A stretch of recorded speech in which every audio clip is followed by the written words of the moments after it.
It is indeed a special occasion, and I extend a warm welcome to all our distinguished guests and friends present here. We deeply appreciate your presence at this solemn and significant commemoration of Remembrance Day in Kohima. Here at the very ground where victory was written in courage, resilience, and sacrifice.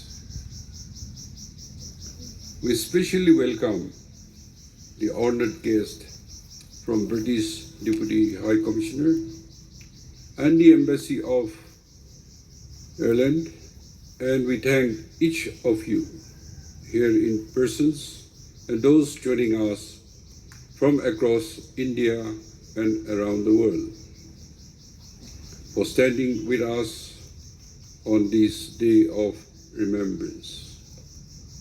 We are fortunate to have the Honorable Speaker and the Deputy Chairman of Rajya Sabha. They have come to attend the NER CPA conference yesterday, and the Honorable Speaker Lok Sabha is leaving today, but he took time to be with us. Thank you. I wish to again place on record a sincere appreciation to the British High Commissioner, led by Dr. Andrew Fregmin, for initiating the observance of Remembrance Day in Nagaland. In 2024, ceremony marks with first official remembrance by the state government. And today, we reaffirm our commitment to observe this as an annual state event, in partnership with the Commonwealth War Graves Commission. Today, Nagaland stands shoulder to shoulder with the global community, honoring the brave men and women who laid down their lives so that peace and freedom may prevail. We gather this morning at the iconic Kohima War Cemetery, one of the most sacred sites of the Second World War. Resting here are 1,040 commissioners' bungalow, one of the most intense phases of the battle. The fighting reached so close quarter that soldiers could hear each other's breathing amidst the chaos. When ammunition ran low, some Allied soldiers passed messages carved on our ration tins, ensuring one another, "Hold on, reinforcement is coming." Those reinforcements did come, and that tiny gesture of faith stretched onto a tin can captured the spirit of Kohima, a promise that no matter how dark the hour, courage prevails. Such stories remind us that history is not only shaped by grand strategy, but also by the quiet determination of ordinary men who become extraordinary heroes. I am a proud son of a veteran soldier.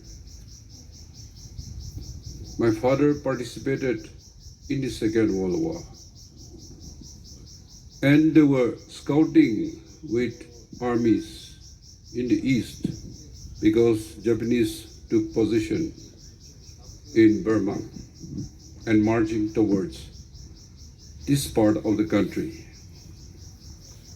Most of his time he spent in Happy Valley as training assistant instructor.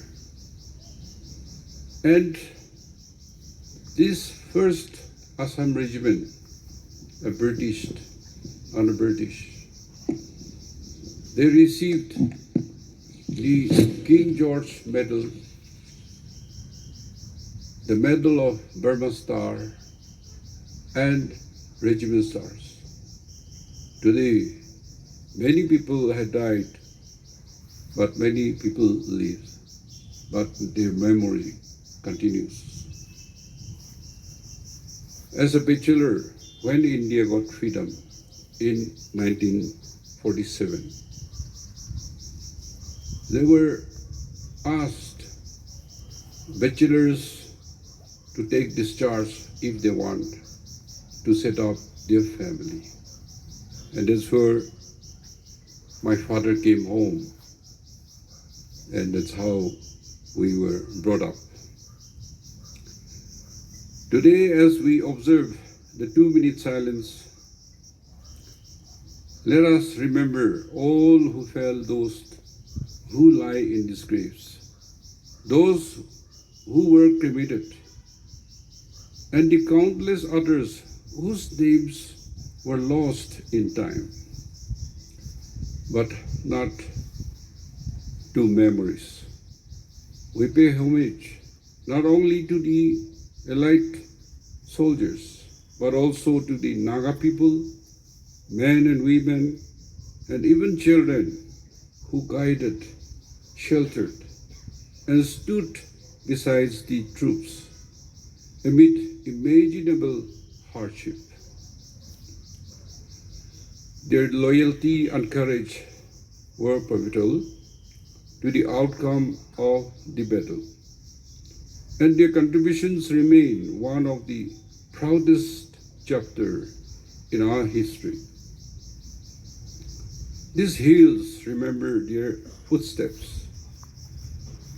Our people remember their stories. Engraved on the grounds is the timeless Kohima epitaph. As earlier speaker had mentioned also, when you go home, tell them of us and say, for your tomorrow, we gave ours today. These words do not merely adorn stone. They speak to our conscience.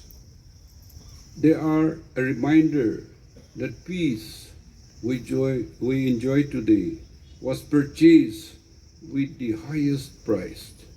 It is our moral duty to honor their legacy by promoting peace, compassion, unity, and mutual respect.